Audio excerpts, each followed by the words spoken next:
Everything about you gets questioned when you have to bury a child. Your parenting and your marriage and your faith. But I can look back now and say I'm very grateful for that time. Parenting is a huge responsibility, but it is, I believe, the most rewarding thing on earth. So when we went to the first ultrasound and found out we were pregnant with twins, I think that was probably one of just the highlights of our lifetime. It was a normal pregnancy. There was no signs of a premature birth. The night they were born was the only sign that anything was going to happen. I was only 25 weeks pregnant, and so when I had emergency C-section, I didn't know if I was going to wake up with children alive or not. And so the boys were born, and they both weighed less than 2 pounds. And there's nothing a doctor can fix at this point. They can do what they can, but ultimately it's in God's hands of what happens. They had to be rushed to St. John's because St. Mary's doesn't have the abilities to take care of babies like that. At first, you're really scared because they're hooked up to all these tubes, and they've got all these tubes going into their body, and, you don't ever want to see your children in something, like that.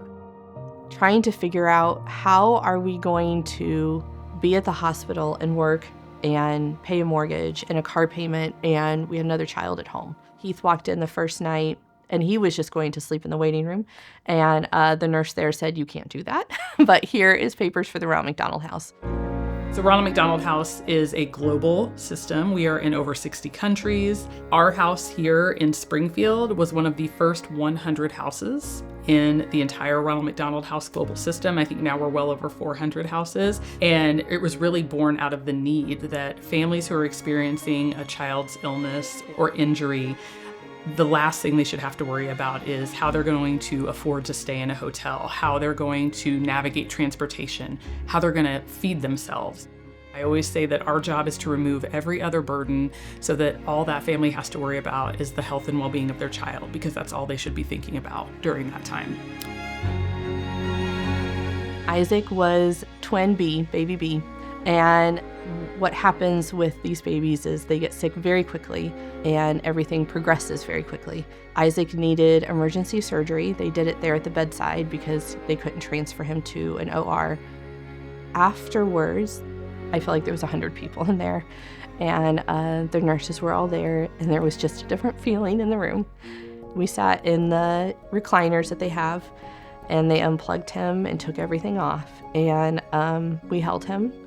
And for the first time, I could see his face without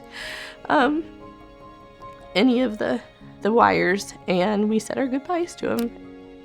We're very thankful for the Ronald McDonald House, because if we would have gone anywhere else, we would not have made it back to the hospital in time, and we would not have been able to see his face and to hold him like a baby should have been held and to say goodbye to him. They don't understand how much they have meant to our entire family. Their hearts are so big, and the longer you're there, like, all the little things add up. There was no way we could pay for a hotel. I mean, over $100 a night. We stayed at the Ronald McDonald House for over 100 nights. And it's completely free. There is absolutely no cost. We don't even talk about money. That's the last thing these families need to be worried about. We have a wonderful relationship with our McDonald's partners. They are our founding and forever mission partner, but we are not funded by McDonald's corporately. We have owner-operator relationships, and so at the local level, those owner-operators give us access to their stores and in-store fundraising efforts. So we are completely privately funded, so we rely on donors, corporate partnerships, events. That's how we fund our organization and our mission, and we never rely on families to do that for us. Owen is flourishing. He's doing things that we never thought were possible, and life is so good. So we started a Jeep run. Actually, the same year that Owen was born, we started the Jeep run. So we just said, hey, let's do it and see what we can do. If we can raise money, great, And so I think we're going on year 8 now. We tell our story, and we bring awareness to the Ronald McDonald House, because the reality is people that live in Springfield don't need the Ronald McDonald House. It's the people that live outside of Springfield that need the Ronald McDonald House. The mission is never the problem.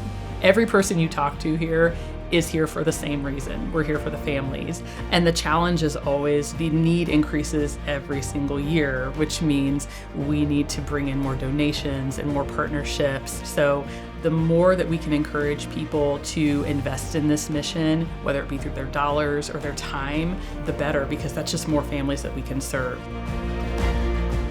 Thank you.